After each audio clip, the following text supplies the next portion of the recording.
O São Bernardo tá demais, hein? Tirou a liderança do Sport. Venceu hoje do Londrina por 3-1, com 2 gols de Dudu Miraíma e um golaço de falta, inclusive.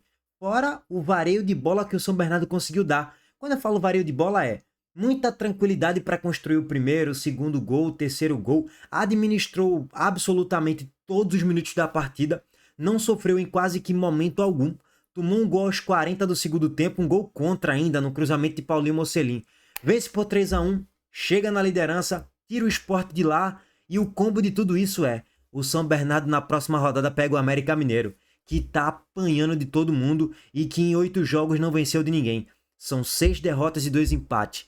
Sob o comando técnico de Roger, 1 empate e 3 derrotas. Ou seja, é um time que muito provavelmente vai cair para a Série B e que deve perder o próximo jogo de novo para o São Bernardo. Quando a gente trouxe aqui a leitura da tabela do São Bernardo, 2 rodadas atrás, a gente viu o São Bernardo ganhar do Goiás, a gente botou um asterisco aí, olha, o São Bernardo, ele pega o Londrina fora na sétima rodada. O São Bernardo venceu na sétima rodada, pegava a Ponte em casa, jogo absolutamente factível para se vencer. E na oitava rodada pegava quem? Quem? O Londrina, que tá na zona do rebaixamento, brigando para não cair, o vice-lanterna da competição. Ou seja, ó, o São Bernardo deve fazer uma gordurinha aí nesse G2 ou nesse G6, porque deve pontuar bem nos próximos 2, 3 jogos. E no próximo jogo pega o América Mineiro. Ou seja, o São Bernardo ele se consolida muito bem nesse G2, se consolida muito bem nesse G6, abre 4 pontos para o sétimo e deve abrir mais 3, hein? Deve abrir mais 3 pontos ou 2 pontos na próxima rodada, porque deve carimbar a vitória contra o América Mineiro e deve chegar a 19. O sétimo deve somar 1 ponto ali na média, chegar a 13, talvez a 14 pontos, e a distância do São Bernardo para o sétimo vai aumentar ainda mais. Será que está pintando um novo Mirassol? Ou pelo menos um novo Horizontino? Talvez não suba esse ano, talvez fique flertando ali na sexta, sétima, oitava colocação. Não sei. Mas o início é muito bom, sem dúvidas. Não acho ainda que o elenco me passa toda aquela confiança que, ó, esse elenco aí com certeza absoluta vai ser um elenco de G6, um elenco de G2, vai ficar aí o tempo todo na competição. Não tenho essa convicção, tá? Alex Alves, Augusto, Maciel, Rodrigo Ferreira e Pará, Romilson, Foguinho, Dudu Miraíma, Fabrício Daniel, Daniel Amorim e Echaporã. Gente, aí vamos entrar naquele debate quase que infinito, né? Porque assim, futebol é lógico que é encaixe, mas quando tu olha pro elenco, tu bate de cara aqui com o elenco do São Bernardo, tu pensa, pô, um time subindo da Série C pra Série B agora, esse time aí não sobe pra Série A nunca. Qualquer um que para pra analisar por 2 minutos não sobe nunca. Ah, é por desconhecimento, cara. Boa parte desse elenco aí, desse time, pelo menos, estava na Série C, gente. Pelo amor de Deus. Tu quer me falar que esse elenco é melhor do que o Sport? Ou é melhor do que o Ceará? Ou é melhor do que o Fortaleza? Ou é pau a pau com os dois? É claro que não é, gente. Pelo amor de Deus. Agora, lógico, os caras têm jogadores experientes e o time tá bem encaixadinho. Tem o Marcão Madeirada, que hoje entrou no segundo tempo. Tem o Lucas Fernandes, jogador muito experiente. Já passou pelo São Paulo, passou pelo Cuiabá recentemente. Tem o Lucas Jean, ponto até interessante para ser bancário. Aí tem o horroroso Pablo Diego. Tem Johan no banco, tem Pedrinho, tem o próprio Fabrício Daniel lá no ataque, jogando pela ponta. Então, beleza, que tem jogadores que dá para competir.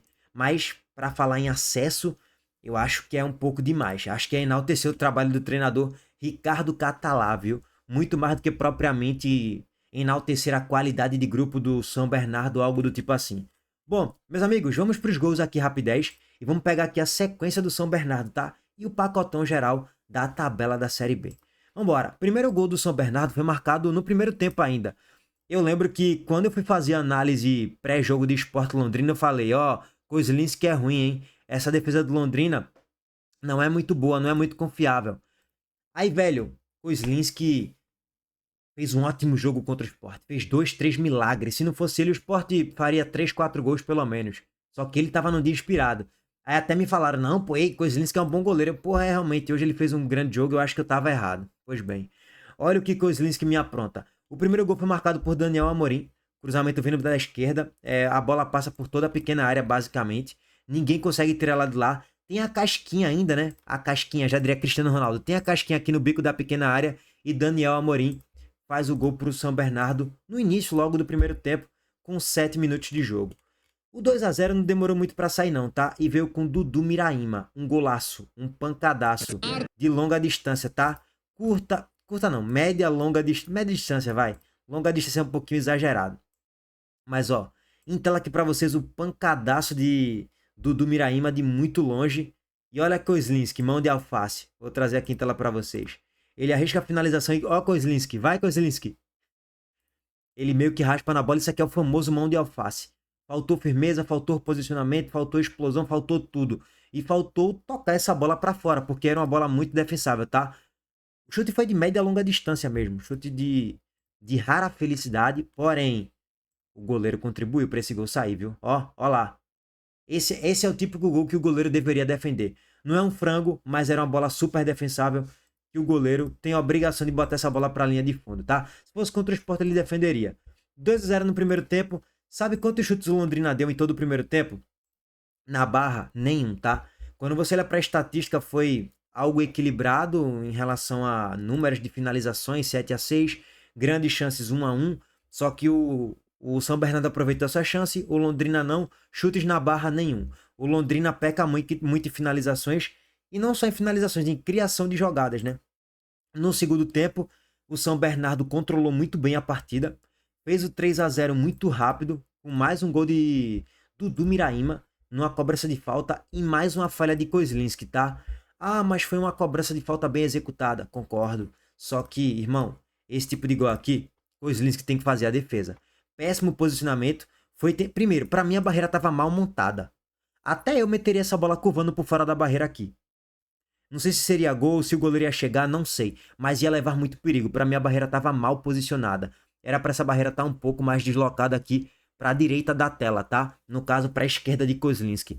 E aí, quando o Dudu Miraíma arma o chute, ele mete ela fazendo arco no contrapé. E aí, Kozlinski, ele dá meio que 2 passos aqui, ó. 1, 2.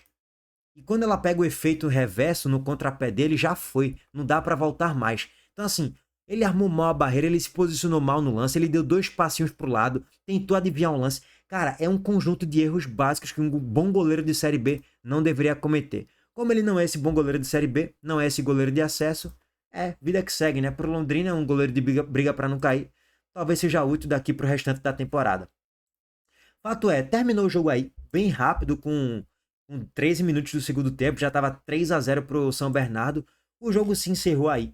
O Londrina ainda fez um gol no finalzinho, com um cruzamento de Paulinho Mocelin, que a bola desviou no zagueiro do São Bernardo, enganou Alex Alves, faltou um pouco de reflexo para ele de fato, mas não foi um lance tão fácil assim. A cabeçada veio muito forte ali, tá? O cruzamento veio forte, o desvio também difícil para ter todo esse reflexo e fazer a defesa. 3 a 1 para o São Bernardo, e o São Bernardo é o novo líder da Série B. Vamos tentar analisar aqui um pouquinho essa tabela de São Bernardo. Contra quem o São Bernardo enfrentou? Ponte Preta e Londrina. O Sport também pegou os dois, tá? Venceu os dois, beleza. Só que o São Bernardo fez 6 gols e tomou 1. O Sport fez 5 gols e tomou 2. Beleza, então o São Bernardo foi mais dominante do que o Sport.